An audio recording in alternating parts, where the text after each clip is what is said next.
back to Chapel Station. It's a rainy old Sunday morning, so I thought I'd come down to the railway room and just run some trains.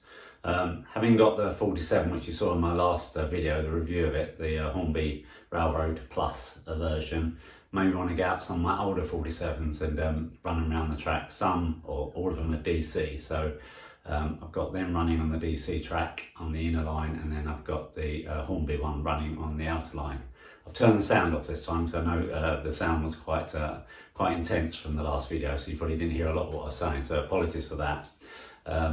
So what I thought I'd do is do a little running session with my 47s around my layout, and then I've got some plans that I do want to sort of share with you and run past you and get some feedback. So we'll just do a little running session and then join me back on my layout, and I'll talk about some of the plans and some of the ideas I've had, and perhaps get some feedback from you.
So I hope you enjoyed that little running session with my 47s. I certainly enjoyed filming it and operating the locomotives around my little layout.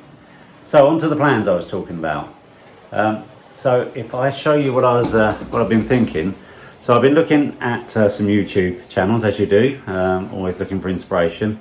And I saw a YouTuber called Doug Ball. He's done some fantastic layouts.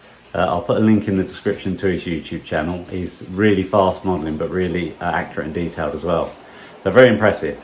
One of his first videos I saw, he had a Faller system running around the inside. The Faller is little cars, I'll say remote control cars, but they're not. They run on a little wire. They have a magnet and a little battery and a little motor inside, so they just follow the wire around the layout. But they look pretty realistic. And that got me thinking about, could I do something on my layout? And as everyone would know who's got a railway, you're always developing it. Even before you finish the next thing, you want to add things onto it, and it's forever growing. So if I just spin the camera around and show you what I was thinking. Okay, so I'll take you over to this side where I thought the little Falla roadway could fit in. So I'll put a little extract in here of his layout, and you can see where his Falla car system goes, and then I'll show you what I wanted to do here. So if you look at his basically just runs all the way around the outside of his layout. Now I couldn't do that one because there's too many changes in level, and I've built too much of the railway, and I have to move it about too much to get that in. But what I did think is, and I've done a very basic sketch, so I'll just show you on here. What I did think, if you can make that out, but this is the current road in blue here, so it just goes here and ends at this point here. Now to have a Falla system, you've got to have at least 5 centimeters for each lane. This road is 5, so I'd have to extend it by another 5, but then have a 10 centimeter wide road. And as you can see here, so I extended it. I would put a roundabout at this end, which at the moment is a junction. So at a roundabout here, then have the cars going round the roundabout, round along in front of, and I'm going to build a station here anyway, so I can have an entrance and then the road coming past the front of the station, and then have it going underneath the board there and looping round underneath. So they can do a 150 millimeter curve they can do, and then have it coming back along here, back round the roundabout along here. So that's what I've shown on this plan. If you can see it, very crude, not to scale, but basically going round under the board, back round the roundabout along here. And then when I get to this end here, I'll move the plan out the way a bit, where it currently ends, I'd continue along here.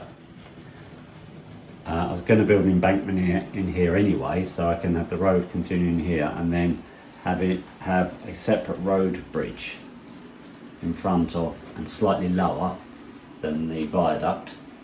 So we're going to build the valley here and here, and then have a roadway bridge there, and then that road would go underneath this board and do the same, do a loop and come back. So it'll be 2 lanes, but you'll only actually have a single loop going all the way around.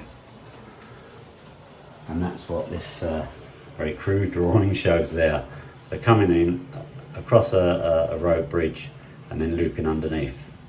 Now obviously that isn't very chapel-like because there isn't a road bridge near the viaduct, but I think that if I pan back a bit, I think if you can imagine, a proper road running and some vehicles running up and down here on a constant loop, so they can just run around the layout and back again. And I could probably have 2 or 3 because they'll be spaced out enough. I'd obviously have to reconfigure my firing setup and just have them maybe inside the actual gasworks, and maybe even getting the Falla system to swerve around maybe some parked cars, and you can even get fire engines, I know, in the Falla system as well. So that's my plan, and I need to make the decisions before I start modelling the rest of this area here, because of course I've got to fit in a roadway if I'm going to do it, and might have to reconfigure it slightly. So I'd be interested to know what you think. If anyone who's watching my videos does or has put a Falla car system in, then would again really appreciate some feedback, some suggestions. I've already watched a few videos online. Like I say, Doug Ball's video obviously shows his system, but there are a few other YouTubers, but there's not a lot out there showing you how to install it and any suggestions around it. So that's it really. That's my big idea. Like I say, I haven't even finished this area, now I want to extend it again.